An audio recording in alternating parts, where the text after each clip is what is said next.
Captain Sarah Mitchell stood frozen in the hallway of Fort Henderson as General Robert Hayes approached.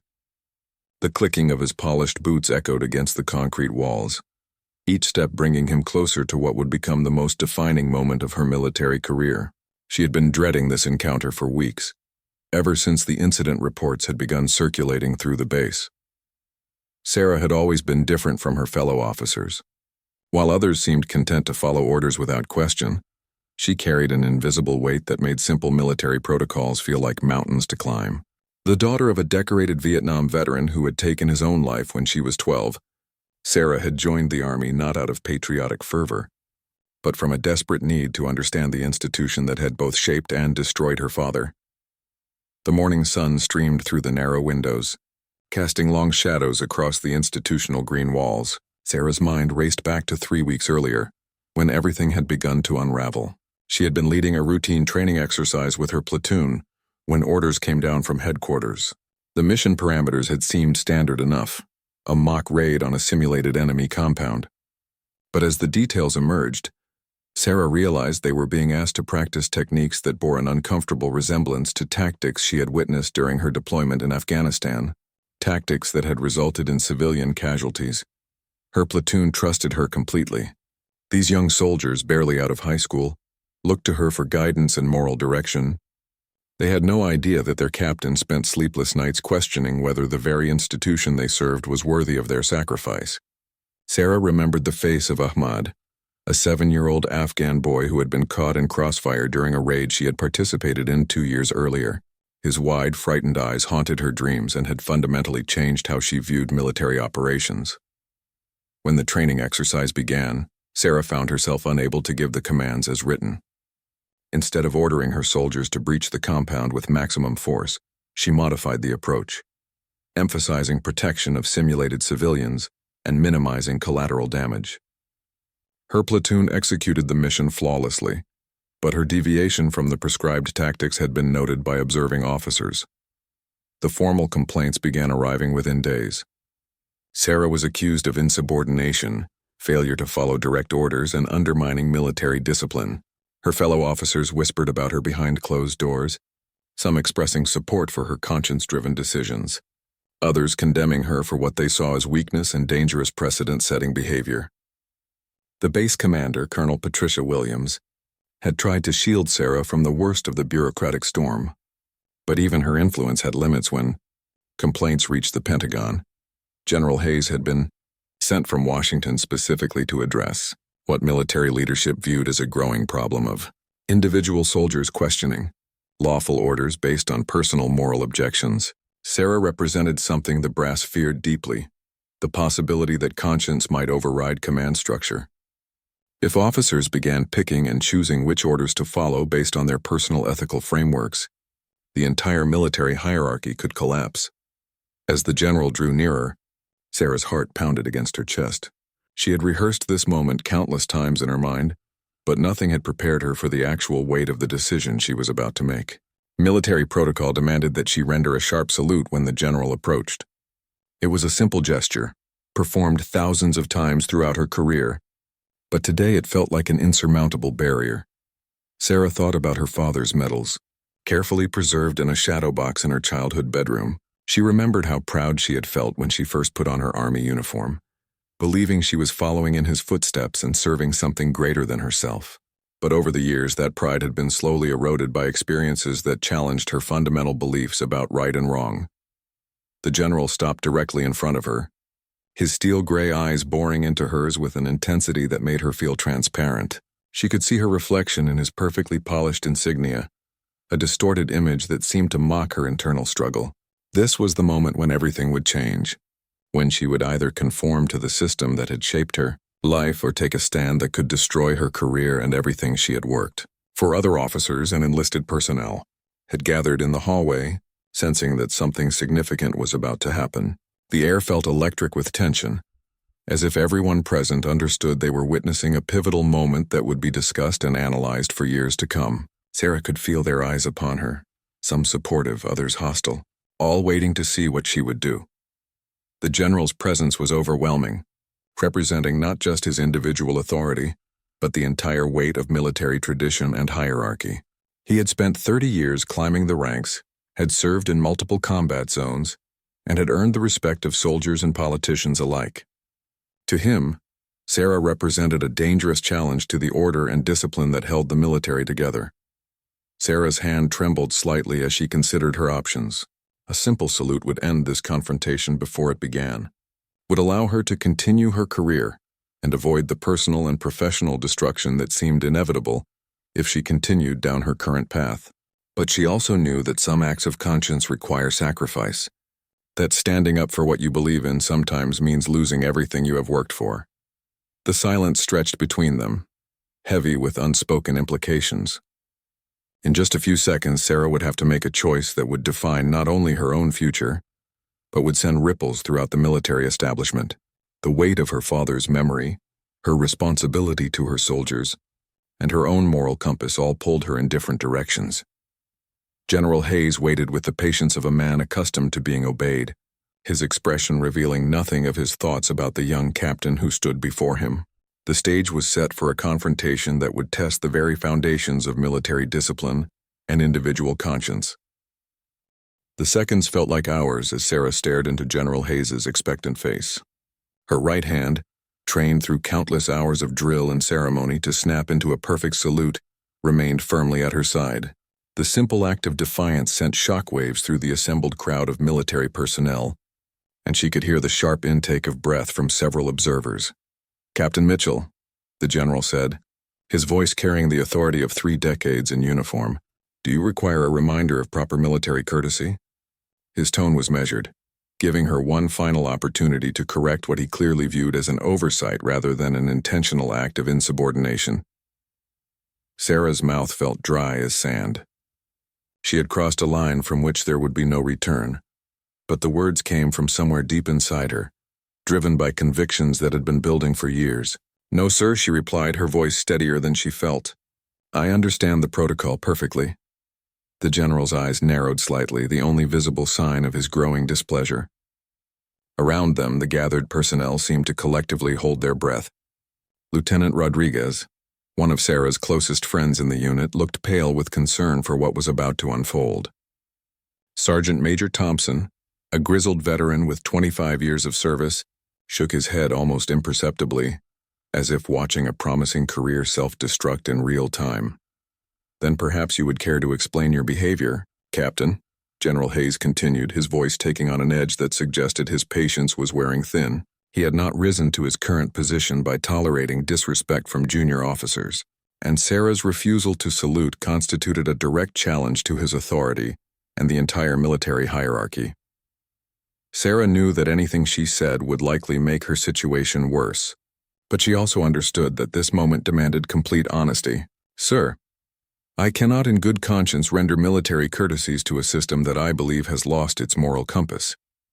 Her words rang out clearly in the hallway, and she could see several officers exchanging worried glances. The general's face remained impassive, but those who knew him well could detect the slight tightening around his eyes that indicated controlled anger. "Captain Mitchell, you are dangerously close to insubordination. I suggest you reconsider your position and render the appropriate military courtesy." Instead of complying, Sarah straightened her shoulders and met his gaze directly. "General Hayes, with all due respect, I have spent considerable time reconsidering my position. My experiences in Afghanistan, combined with recent training directives that I believe compromise the ethical standards our military should uphold, have led me to this decision." The mention of Afghanistan struck a chord with many of the assembled personnel.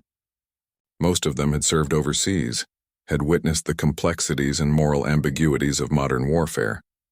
They understood the psychological toll that combat could take, the way it could challenge fundamental beliefs about right and wrong. But they also understood that military discipline depended on a clear chain of command and unquestioning obedience to lawful orders. Colonel Williams, who had been observing from a distance, stepped forward with the obvious intention of intervening before the situation escalated further. She had served with distinction for over 20 years and had navigated numerous personnel crises, but she had never encountered anything quite like this. Sarah Mitchell was not a troublemaker or a malcontent. She was a dedicated officer whose moral convictions had brought her into direct conflict with military protocol. General Hayes, Colonel Williams said carefully. Perhaps we could continue this discussion in my office, where we might address Captain Mitchell's concerns in a more appropriate setting. She was trying to provide both officers with a face-saving exit from a confrontation that could have serious consequences for everyone involved. But General Hayes was not interested in private discussions or face-saving measures. He had been sent to Fort Henderson specifically to address what Pentagon leadership viewed as a dangerous trend of individual conscience trumping military discipline.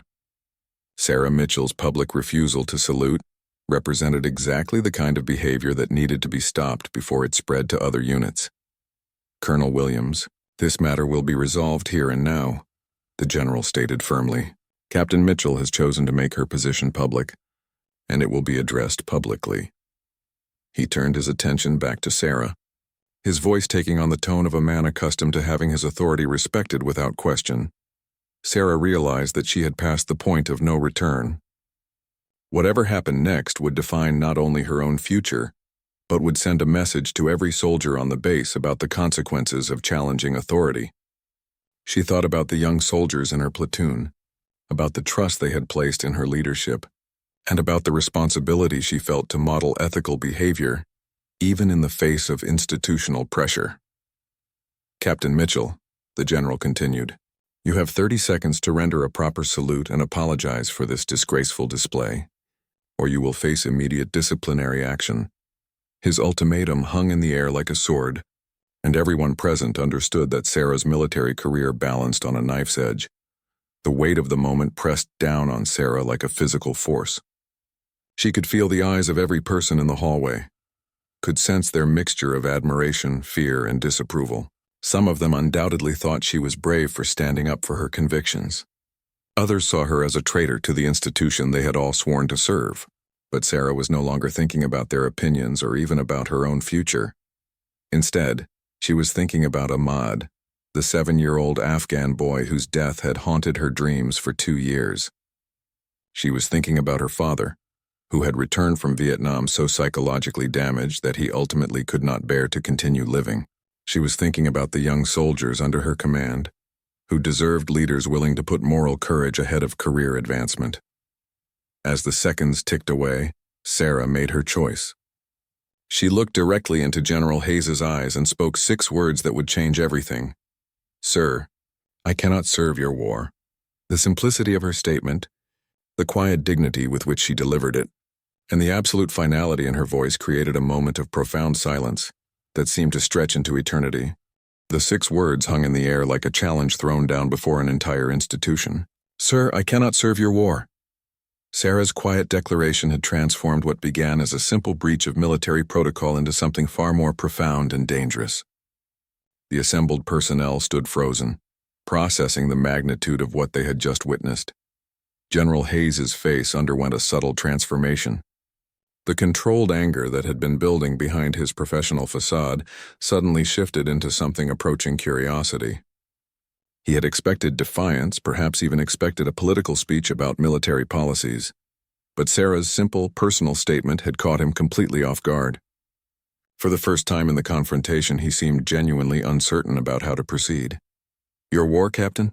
He asked, his voice losing some of its commanding edge and taking on an almost conversational tone.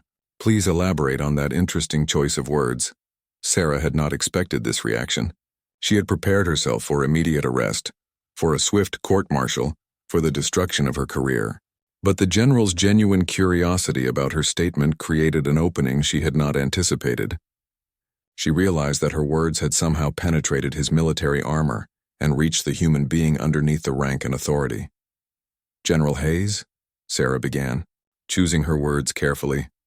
I joined the army to serve my country, to protect people who cannot protect themselves, and to uphold the values that make America worth defending. But somewhere along the way, I began to feel that I was serving something else entirely. I was serving a machine that creates conflict rather than resolving it, that sacrifices young lives for unclear objectives, and that has lost sight of the moral principles that should guide military action. The hallway remained eerily quiet as Sarah continued. In Afghanistan, I watched good soldiers follow orders that resulted in civilian casualties. I saw how our presence in some communities created more enemies than it eliminated. I participated in operations that made me question whether we were actually making the world safer or simply perpetuating cycles of violence. Lieutenant Rodriguez shifted uncomfortably, remembering conversations she had shared with Sarah during their deployment. Many soldiers struggled with similar doubts, but few were willing to voice them openly, let alone stake their careers on them. The moral ambiguities of modern warfare were a burden that most military personnel carried silently, afraid that expressing their concerns might be viewed as weakness or disloyalty. General Hayes studied Sarah's face intently, searching for signs of mental instability or political radicalism that might explain her behavior. Instead, he saw a competent officer wrestling with fundamental questions about the nature of military service. Her concerns were not the paranoid ravings of someone seeking attention, but the thoughtful observations of a professional soldier who had been deeply affected by her experiences. "Captain Mitchell," the general said slowly, "your concerns about civilian casualties and the effectiveness of military operations are not unique. Many officers have struggled with similar questions throughout history. But the military cannot function if every individual decides which orders to follow based on their personal moral calculations." Sarah nodded, acknowledging the validity of his point. "I understand that, sir. I also understand that what I'm doing could be viewed as undermining military discipline. But I have reached a point where my conscience will not allow me to continue participating in a system that I believe has lost its way." Colonel Williams watched the exchange with growing fascination. She had expected this confrontation to end with Sarah's immediate arrest. But instead she was witnessing something resembling a philosophical debate between two intelligent people who fundamentally disagreed about the nature of military service and moral responsibility. The general took a step closer to Sarah, his voice dropping to a more intimate level that forced everyone in the hallway to strain to hear his words. "Captain, I have spent 30 years in uniform. I have served in 3 wars, commanded thousands of soldiers, and made decisions that have cost lives. Do you think you are the first officer to question whether what we do is right?" Sarah was surprised by the personal nature of his question. She had expected anger, threats, and immediate punishment, not this strange moment of human connection with a man she had viewed as the embodiment of everything wrong with the military establishment. "No, sir," she replied honestly, "but I may be one of the few willing to say so publicly." "And what do you hope to accomplish with this public declaration?" the general asked. "Do you believe that your refusal to salute will somehow change military policy? Do you think it will save lives or make the world more peaceful?" Sarah considered his question carefully before responding. "I don't know if my actions will change anything, General, but I know that staying silent and continuing to participate in something I believe is fundamentally wrong would change me in ways I cannot accept. Sometimes the most important battles are fought within ourselves." Several of the younger officers in the hallway nodded almost imperceptibly. Sarah's words resonated with their own internal struggles, their own questions about the gap between military ideals and military realities. They had all joined the service with high hopes and noble intentions, only to discover that the institution they served was far more complex and morally ambiguous than they had imagined. Sergeant Major Thompson, who had remained silent throughout the confrontation, suddenly stepped forward. His weathered face bore the scars of multiple deployments and decades of service. "General Hayes, if I may," he said in the gravelly voice that had commanded respect from soldiers for a quarter century. The general nodded, curious to hear from the senior enlisted man whose opinion carried significant weight throughout the base. "Sir, Captain Mitchell is one of the finest officers I've served with in 25 years, Thompson said, his voice carrying complete conviction. "Her soldiers would follow her anywhere, and she has never asked them to do anything she wouldn't do herself. If she's reached this point, it's not because she's weak or disloyal. It's because she cares too much about doing right to compromise her principles." The sergeant major's endorsement created a new dynamic in the confrontation. Here was a career soldier, a man whose entire adult life had been devoted to military service, publicly supporting an officer who had just committed an act that could be viewed as insubordination or even treason. General Hayes looked around the hallway, taking in the faces of the assembled personnel. He could see that Sarah's actions had created a moment of profound reflection for everyone present.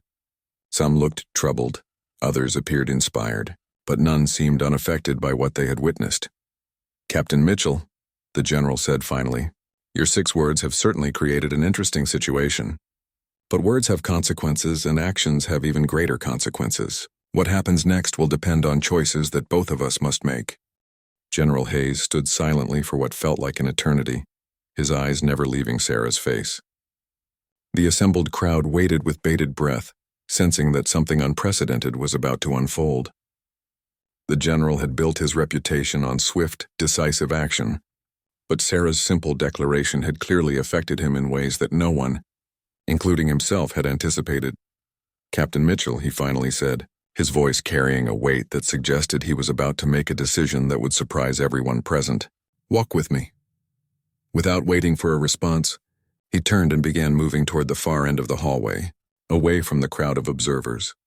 Sarah hesitated for just a moment, uncertain whether this was an invitation or a command, then fell into step beside the general. Their footsteps echoed in the suddenly empty corridor as they left behind the whispered conversations and worried glances of their audience. Colonel Williams started to follow, but the general raised his hand slightly, indicating that this conversation needed to be private. As they walked, General Hayes seemed to be wrestling with thoughts that had been buried beneath decades of military protocol and institutional loyalty. "Captain," he said quietly, 43 years ago, I was a young lieutenant serving in Vietnam. I had questions too, doubts about what we were doing there, concerns about whether we were actually helping the people we claimed to be protecting." Sarah was stunned by this unexpected revelation. The general had never publicly discussed his Vietnam experience, and military personnel had learned not to ask about it. His willingness to share something so personal created an intimacy that completely transformed the nature of their confrontation. "What happened to those doubts, sir?" Sarah asked, genuinely curious about how the idealistic young officer had evolved into the career military leader walking beside her. The general paused at a window overlooking the base parade ground, where young soldiers were conducting routine training exercises. "I buried them," he said simply. "I convinced myself that individual doubts were a luxury that military leaders could not afford. I told myself that the institution was larger than any one person's concerns, and that my job was to serve effectively within the system, rather than to question the system itself." Sarah watched his reflection in the window glass, seeing for the first time not the intimidating authority figure who had confronted her, but a man who had spent decades suppressing the same moral questions that now consumed her. "Do you regret that choice, General?" Hayes was quiet for a long moment, his gaze fixed on the soldiers training in the distance. "That's a question I've been avoiding for 30 years, Captain. But your 6 words have made it impossible to avoid any longer." They continued walking until they reached a small conference room that the general opened with his security card. He gestured for Sarah to take a seat at the oval table, then closed the door behind them.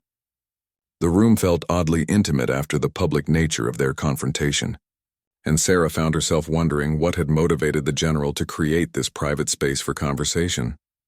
"Captain Mitchell," the general began, settling into a chair across from her, "you said you cannot serve my war, but what if I told you that it's not my war either? What if I told you that I have spent the last decade watching our military become something that I no longer recognize, something that has drifted far from the principles that originally motivated me to serve?"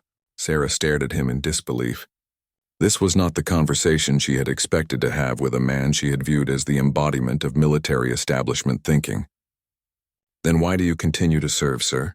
Why do you enforce policies and give orders that you believe are wrong?" The general's laugh was bitter and self-aware. "Because I convinced myself that I could change things from within, that I could use my position and influence to gradually steer the institution back toward its proper values. But after 30 years of compromises and half measures, I'm beginning to wonder if I've just become part of the problem." Sarah leaned forward, sensing that she was witnessing something extraordinary. "General Hayes, are you telling me that you agree with my assessment of our military's current direction?" "I'm telling you that your courage in speaking truth to power has forced me to confront questions I've been avoiding for far too long," he replied. "Your refusal to salute wasn't an act of disrespect toward me personally. It was a challenge to an institution that has lost its way, and perhaps it's time for some of us in leadership positions to acknowledge that truth." The implications of what the general was saying began to dawn on Sarah. If a man of his stature and influence shared her concerns about military policy and direction, then perhaps her act of conscience could become something larger than a single officer's personal crisis. "What are you suggesting, sir?" she asked carefully. General Hayes stood and began pacing the small room, his hands clasped behind his back in a gesture that Sarah recognized from countless briefings and meetings. "I'm suggesting that your 6 words have created an opportunity that neither of us anticipated. Your willingness to sacrifice your career for your principles has given me the courage to consider actions that I've been contemplating for years but never had the strength to pursue." Sarah felt a mixture of excitement and apprehension. "What kind of actions?" The general stopped pacing and looked directly at her. "Captain, what would you say if I told you that there are others in senior leadership positions who share our concerns? What if I told you that your public act of conscience could become the catalyst for a broader movement to reform military culture and policy?" The possibility that the general was describing seemed almost too good to be true. Sarah had expected her act of defiance to end her military career and possibly land her in prison. She had never imagined that it might connect her with like-minded senior officers who had been waiting for someone to take the first difficult step. "I would say that sounds almost too hopeful to believe," Sarah replied honestly. "But I would also say that I'm willing to explore any path that might lead to positive change." General Hayes nodded approvingly. "Captain Mitchell, your refusal to salute has forced me to make a choice that I've been avoiding for years. I can either destroy your career to protect an institution that I no longer believe in, or I can join you in trying to reform that institution from within." Sarah felt her heart racing as she began to understand the magnitude of what the general was proposing. "And which choice are you making, sir?" The general's smile was the first genuine expression she had seen from him since their confrontation began. "Captain, I believe it's time for me to learn from your example. Sometimes the most important battles are indeed fought within ourselves, and sometimes those internal battles require external action."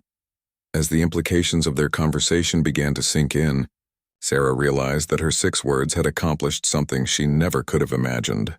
They had not only expressed her own moral position, but had also given a senior military leader the courage to acknowledge his own doubts and consider taking action to address them.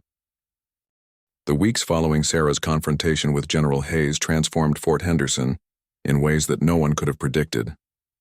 What began as a single officer's act of conscience had evolved into something approaching a quiet revolution within the base's command structure. The general had been true to his word, using his influence to protect Sarah from immediate disciplinary action while working behind the scenes to connect with other senior officers who shared their concerns about military direction and policy. Sarah found herself in the surreal position of being simultaneously a potential court-martial defendant and a confidential advisor to some of the most senior military leaders in the country. General Hayes had introduced her to a network of colonels, brigadier generals, and even a few Pentagon officials who had been quietly questioning the same issues that had driven her to her moment of defiance. These officers had spent years feeling isolated in their concerns, believing they were alone in their doubts about institutional direction. The first formal meeting of what they had begun calling the Conscience Coalition took place in a secure conference room at Fort Henderson on a rainy Tuesday evening. Sarah sat at a table with 7 senior officers, including General Hayes, feeling both honored and overwhelmed by the trust they had placed in her. These were individuals whose combined military experience spanned over 2 centuries, and they were looking to her for guidance on how to proceed. Colonel Maria Santos, a logistics expert with 3 combat deployments, spoke first. "Captain Mitchell, your willingness to put principle before career has given all of us permission to acknowledge what we've been thinking privately for years. But now that we've found each other, we need to determine what we can actually accomplish." Sarah had been thinking about this question constantly since her conversation with General Hayes. "Ma'am, I believe our first priority should be establishing a clear set of principles that guide our actions. We need to define what kind of military institution we want to serve, and then work systematically to move our current institution in that direction." Brigadier General James Walsh, a decorated combat veteran with tours in both Iraq and Afghanistan, leaned forward in his chair. "Captain, that sounds idealistic, but the reality is that military culture changes very slowly, if at all. We're talking about challenging an institutional mindset that has been developing for decades. Which is exactly why change needs to begin with senior leadership, Sarah replied. Junior officers and enlisted personnel often share our concerns, but they don't have the authority or influence to implement meaningful reforms. Change has to flow from the top down. General Hayes had remained quiet during the early part of the discussion, but now he spoke with the authority that had made him one of the most respected officers in the Army. Captain Mitchell is correct about the need for leadership-driven change. But she's also naive about the challenges we face. The Pentagon establishment, defense contractors, and political leadership all have vested interests in maintaining the status quo. Sarah felt a flash of irritation at being called naive, but she recognized the wisdom in the general's observation. You're right, sir. But the fact that change is difficult doesn't mean it's impossible. And the fact that powerful interests oppose reform doesn't mean that reform isn't necessary. The conversation continued for hours, with the group grappling with fundamental questions about military purpose, ethical leadership, and the relationship between individual conscience and institutional loyalty. Sarah found herself serving as both participant and catalyst, her outsider perspective often challenging assumptions that the senior officers had never questioned. Colonel Patricia Williams, who had initially tried to protect Sarah from the consequences of her defiance, raised what she considered the most important practical question. Even if we agree on the need for reform, how do we implement changes without destroying our own careers and losing the influence that makes reform possible? This question struck at the heart of the dilemma that all of them faced. They were trying to change an institution from within, while remaining loyal to that institution's legitimate purposes and values. It required a delicate balance between conscience and pragmatism that none of them had ever attempted before. Sarah had been thinking about this challenge since her first conversation with General Hayes. I think we need to start with small, concrete actions that demonstrate our values without directly challenging higher authority. We can modify training programs to emphasize ethical decision-making, implement new procedures that protect civilian populations, and create opportunities for junior personnel to voice their concerns without fear of retaliation. Lieutenant Colonel Robert Chen, a legal officer who had joined the group at General Hayes's invitation, nodded approvingly. Captain Mitchell is suggesting a strategy of incremental reform that works within existing regulations and procedures. It's slower than revolutionary change, but it's also much more sustainable and less likely to trigger a defensive reaction from institutional leadership. Over the following months, the Conscience Coalition began implementing exactly this kind of incremental reform strategy. Sarah worked with Colonel Santos to revise logistics procedures that had previously prioritized speed over civilian safety. General Hayes used his influence to modify training exercises throughout his area of responsibility, emphasizing protection of non-combatants and de-escalation techniques. The changes were subtle enough that they did not attract attention from Pentagon leadership, but significant enough that junior officers and enlisted personnel began to notice. Reports started filtering back to the coalition that morale was improving, that soldiers felt more confident about the ethical dimensions of their training, and that the gap between military values and military practices was beginning to narrow. Sarah's role within the coalition evolved from catalyst to coordinator. Her unique position as the officer whose active conscience had started the movement gave her a moral authority that even senior officers respected. She found herself mediating disputes about tactics, drafting position papers on military ethics, and serving as a liaison with junior officers who were interested in supporting reform efforts.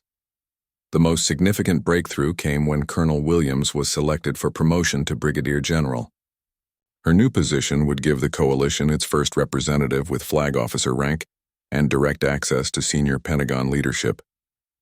It was an opportunity to begin influencing policy at the highest levels of military command. But success also brought new challenges.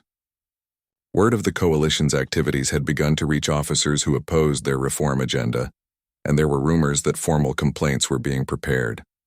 Sarah realized that the quiet revolution she had helped to start was about to face its first serious test from institutional forces that viewed their activities as a threat to military discipline and effectiveness. As she prepared for what could become an even more significant confrontation than her original refusal to salute, Sarah reflected on how far she had traveled from that moment in the hallway, when she had simply followed her conscience. Her 6 words had not only changed her own life, but had created a movement that was beginning to transform the institution she served. The confrontation Sarah had been dreading finally arrived on a cold December morning, exactly 1 year after her refusal to salute General Hayes. This time, however, she was not alone in the hallway. Beside her stood General Hayes himself, along with the 6 other members of the Conscience Coalition, who had been summoned to appear before a Pentagon review board investigating what officials termed irregular command activities at Fort Henderson. The charges were serious but carefully worded to avoid direct accusations of insubordination or disloyalty.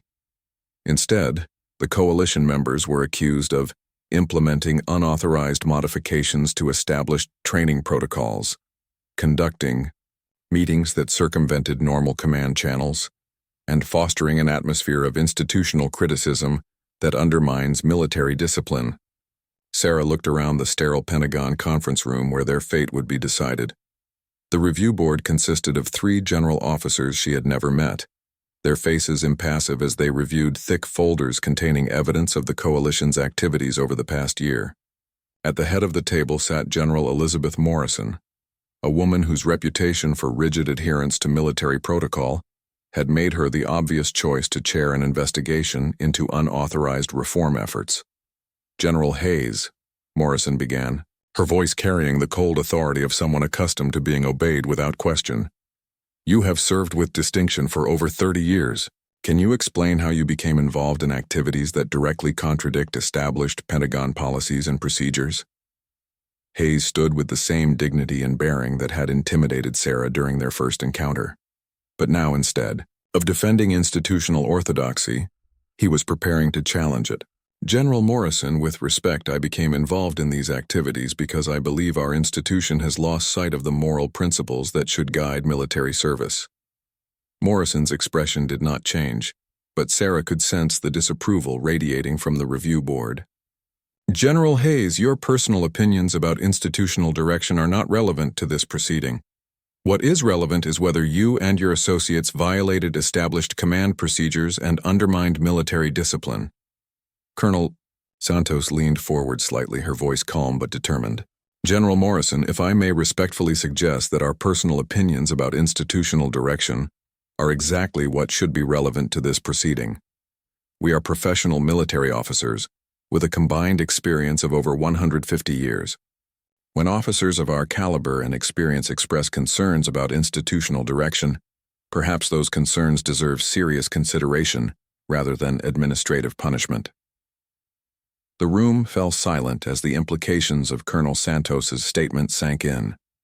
She was not apologizing for the coalition's activities or attempting to minimize their significance. Instead, she was challenging the review board to engage with the substantive issues that had motivated their reform efforts. Sarah felt a surge of admiration for her colleagues, who were risking their careers to defend principles that transcended personal advancement or institutional loyalty. These were not radical revolutionaries or discontented troublemakers. They were accomplished professionals who had reached the conclusion that their institution needed fundamental changes in direction and culture. General Morrison's response was predictably bureaucratic. "Colonel Santos, this review board is not convened to debate military policy or institutional direction. We are here to determine whether specific regulations and procedures were violated, and if so, what disciplinary actions are appropriate." But Brigadier General Walsh, whose promotion had given the coalition their first flag officer representative, was not willing to allow the proceedings to be limited to narrow questions of regulatory compliance. "General Morrison, with all due respect, you cannot separate questions of regulatory compliance from questions of moral leadership.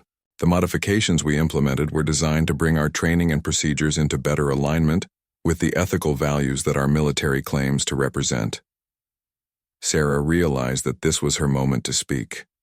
The woman whose simple act of conscience had catalyzed everything that followed needed to address the review board directly. She stood, her voice carrying the same quiet conviction that had characterized her original confrontation with General Hayes.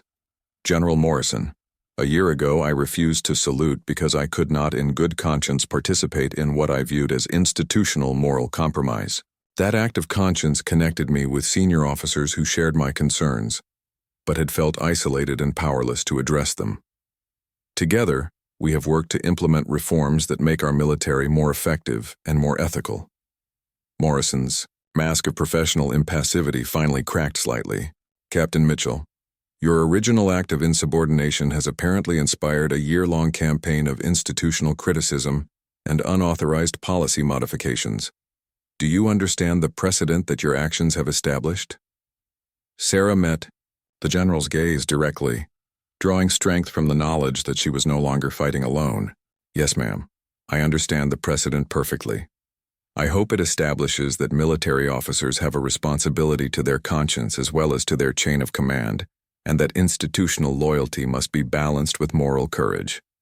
The review board spent the next 4 hours questioning each coalition member about specific reforms they had implemented, meetings they had conducted, and communications they had shared. But as the proceedings continued, it became clear that something unexpected was happening. Instead of defending themselves against charges of misconduct, the coalition members were using the hearing as an opportunity to present a coherent case for military reform. General Hayes delivered what amounted to a keynote address on military ethics, drawing on his decades of experience to argue that institutional change was not only necessary but inevitable. Colonel Williams presented detailed data showing that bases where coalition reforms had been implemented showed improved morale, reduced disciplinary problems, and enhanced operational effectiveness. By the end of the hearing, the review board seemed uncertain about how to proceed. They had expected to conduct a straightforward disciplinary proceeding, but instead had been presented with a sophisticated argument for institutional reform backed by empirical evidence and delivered by some of the most respected officers in the military. General Morrison called for a recess to allow the review board to deliberate, but as the coalition members filed out of the conference room, Sarah sensed that they had accomplished something significant. They had used their moment of institutional vulnerability to deliver a powerful message about the need for moral courage in military leadership. 3 weeks later, the review board's decision surprised everyone involved.